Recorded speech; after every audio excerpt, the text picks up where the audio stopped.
બેસી જાય બાળપણમાં જેના મારું ધનું રે એને ચારે દિશના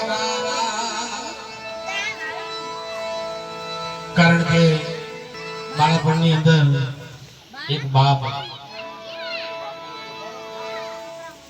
દીકરાઓની હૈયાતમાં જ્યારે બાપની વિદાયગીરી થાય એટલે અમારા કવિ એને ઘેરા વડલાનું એક સ્થાન આપ્યું છે બાપને. જો કવિના શબ્દો કેવાય એને શબ્દો લખ્યા છે કવિએ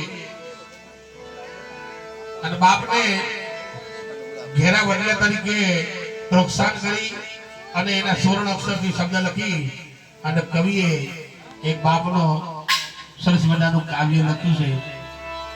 એવી દીકરાઓની ફરમાઈશ છે એટલે બોલું છું ભાઈ. અવાજ તો ખોલવાનું બધું ગાર બેઠા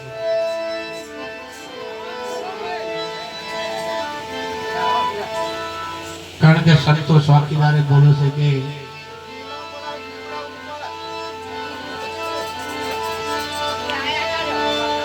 ચમર બંધીની ચણે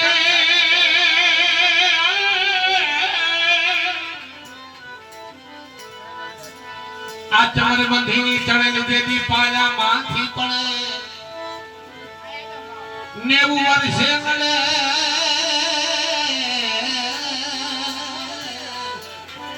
એ આજ મને બાપની ખોટું છે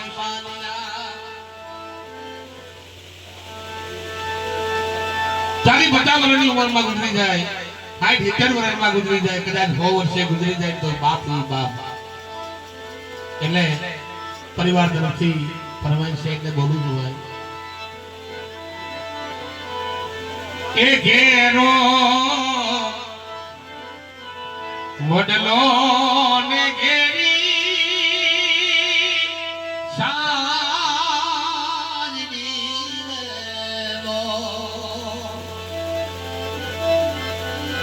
આવા ઘેરા કુટુંબમાં મારો બાપ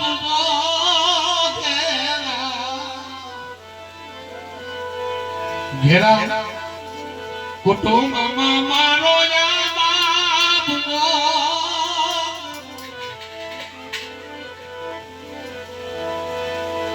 મીઠો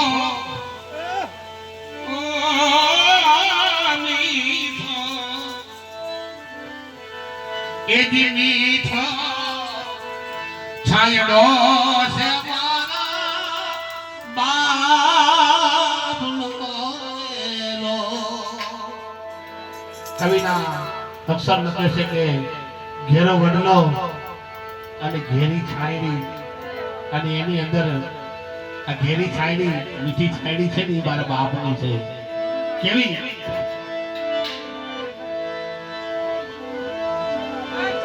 કે આંગળી પકડી તી મારા બાપની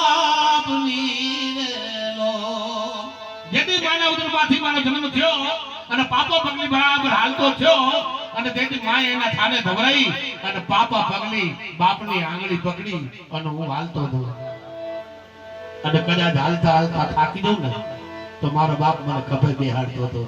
ઈ બાપ એ આંગળી પકડી તી મારા બાપની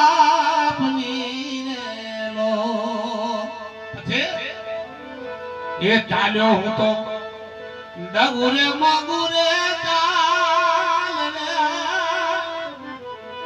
ચાલે ચલાવ્યો મુને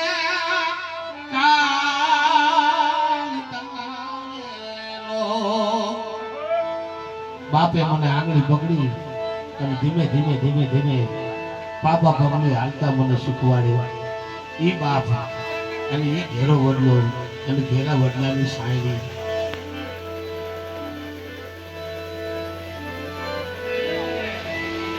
હાથ ઓરેના ઘેરી દુકાળ પડે અને દુકાળ પડે ત્યાં ખાવાના ફાફા હોય અને કદાચ 1-2 સંતાન હોય અને ઈ બાપ અડધો ભૂખ્યો રહી અને પોતાના પેટના છોકરાને ખવડાવે આ વખતે એને કેવો જોયો છે આપણે તો નથી જોયો આપણે તો મોબાઈલ બહુ સારો હોય આપણા માટે તો બાઈક ફોર વ્હીલર બહુ સારી છે પણ આ તો એ વખતની અંદર કદાચ બબે વર્ષ 13 વર્ષના દુકાળ પડેલા આવા મુરબ્બી જૂના માણસ હોય ને એને ખબર હોય આપણને ના હોય બહુ લાંબી ખબર પણ એવા દુકાળ પડેલા ખાવાના ફાફા ઢોર મરી જાય માણા મરી જાય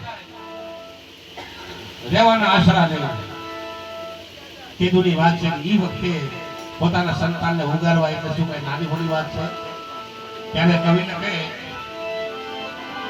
એ ટુકડામાંથી ટુકડો કરી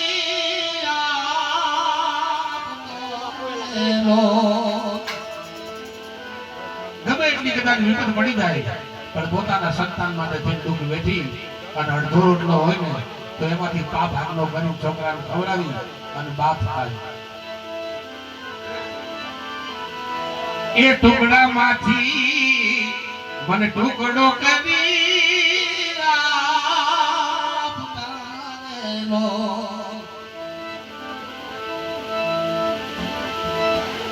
કેવો બાપ ભૂખ્યો સુવાડે નહીં મારો એ બાપનો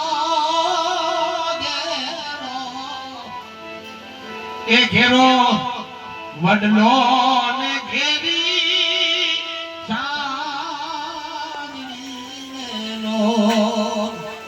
આવા ઘેરા કુટુંબમાં મારો ને બાપનો છાયડી છે મારા બાપની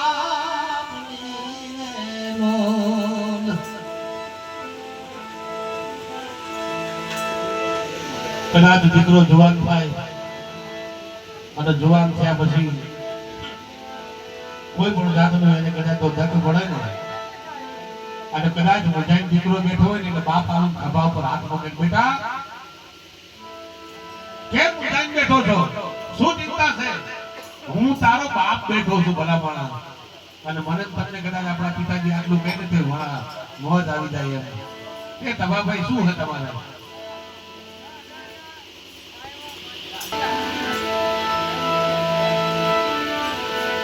એના ખભા પર હાથ રાખીને બાપ બોલે કે બેટા શું દુઃખ છે શું ચિંતા છે હું તારો બાપ બેઠો છું બોલ ઢીલો ના થાતો કોઈ પણ જાતની વાત હોય તો મને કરજે ત્યારે એ કવિ લખે એ મારો પિતાજી એ મારો પિતાજી એ મારો પિતાજી છે પ્રેમ તણી ઔષધિનો એક મહામાં કદાચ બાપનો હાથ ફરી જાય એટલે એક ઔષધિ જેવું થાય ગમે એટલો કદાચ દીકરો થાકી ગયો હોય ને તો એનો થાક ઉતરી જાય આ બાપનો હાથ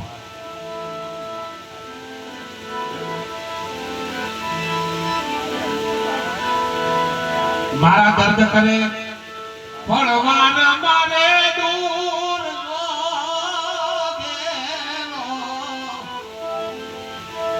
અરે રે વડલો ને ઘેરી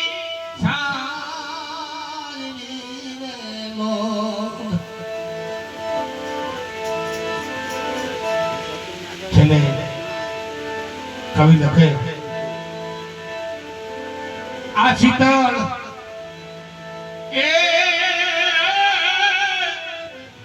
એવી શીતળ છાયા છે મારા બાપનો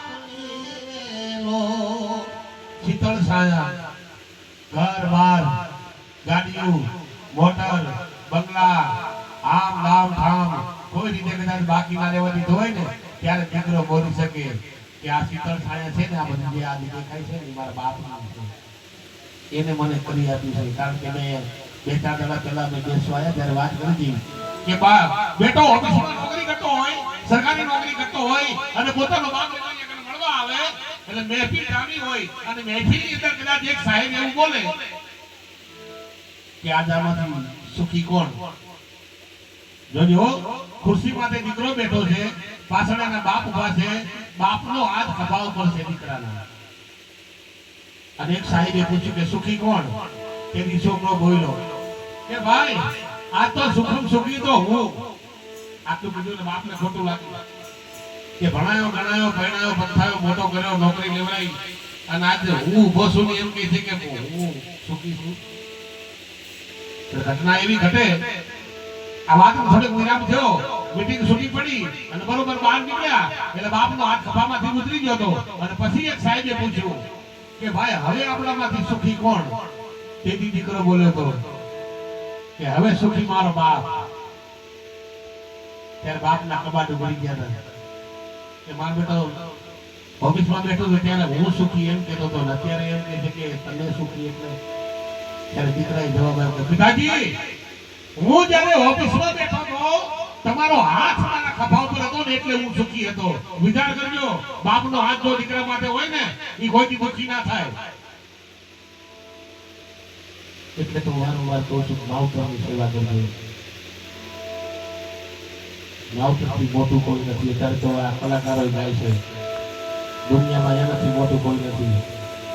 એટલે એની સેવા થાય તો કરજો, તો એમાંથી મીઠા ફળ મળશે. આવું મહાપુરુષો કહ્યું. કારણ કે મેં તો ઘણી વખત વાતો કરીને શીખાયા. કારણ કે ધન છે જનેતાને એની કોખી આપણે જન્મ્યા, આ જન્મી એને આયા. માં ધરતીના દર્શન કર્યા, આકાશના દર્શન કર્યા, નવલખ તારા, સૂર્ય, ચંદ્ર, આ બધું પરિવાર, આ બધો મોઘો વિસ્તાર, જાત જાતના તીર્થ કર્યા. આ પ્રતાપ એનો છે કે જેને ઉદરમાંથી 9 મહિના રાખીને આપણને બહાર કાઢ્યા અને આજે અવતાર આપ્યો અને એટલે મનુષ્ય અવતાર મળ્યો. આપણને ભાગ્યશાળી છે. એટલે જન્મદાતા છે ને એ આપણા માવતર છે અને મુક્તિદાતા છે એ ગુરુ છે. અજ્ઞાનમાંથી અંધારમાંથી આપણને દૂર કરીને અજ્ઞાનમાંથી જ્ઞાન બતાવે અને આપણને પ્રકાશ પાડે ને એવો પ્રકાશ પાડે દે એ ગુરુ. અને જન્મ આપે ને આપણા માવતર. ત્યારે કવિ લખે એ સીતા છાયા છે મારા બાપની નો. ઇન્દ્ર કહે જુગો જુગ મળજો યા બાપનો. ઓ ઇન્દ્ર કહે જુગ જુગ મળજો એ બાપનો. વડલો ને ઘેરી સાજની નો રે રે રે વડલો ને ઘેરી સાજની નો. ઘેરા કુટુંબમાં મારો બાપનો ઘેરો એ આદમી છાયલો છે મારા બાપનો. હવે અમારા એમના ભાઈ છે નાના બાબુભાઈ, એમને એક ફરમાઈશ છે એ આપી દઉં અને એની ફરમાઈશ બહુ સારી છે ભાઈ, સમજવા જેવી.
પાંચ વર્ષના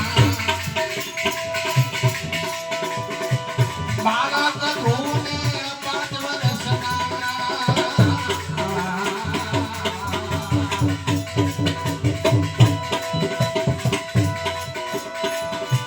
બાળક ધ્રુવને પડવાને ધમડાવે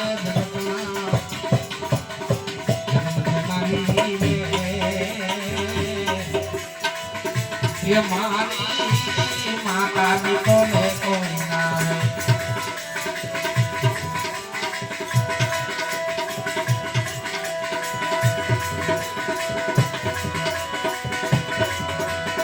હોઠ વયમે મારી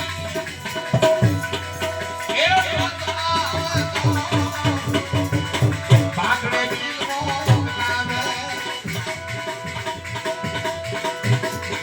જનેતા કાળી એ મજૂરી કરીને વાત માતા મારી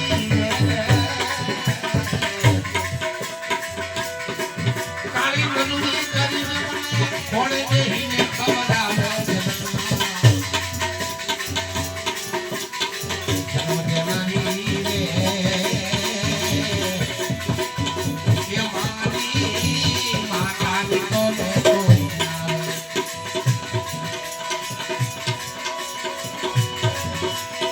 હોઠ વયમે મારી રોજમાં હવે તો પાકડે બીનો નામે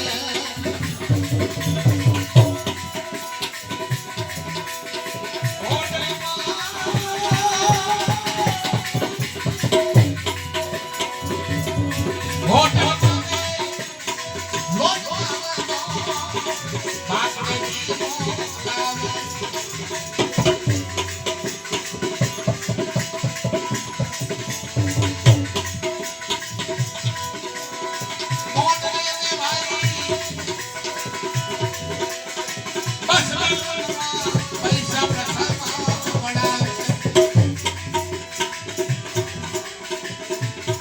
કેરીમાં બિહારી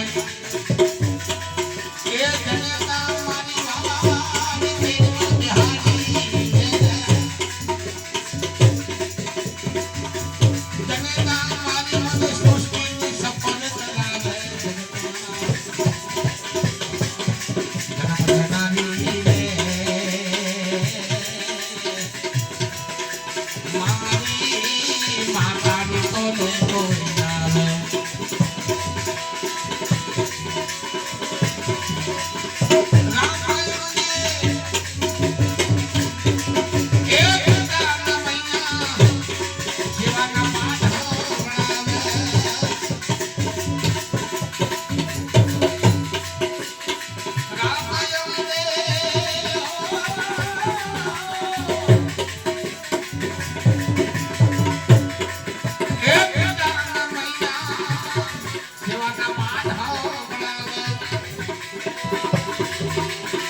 યાદ કરું તો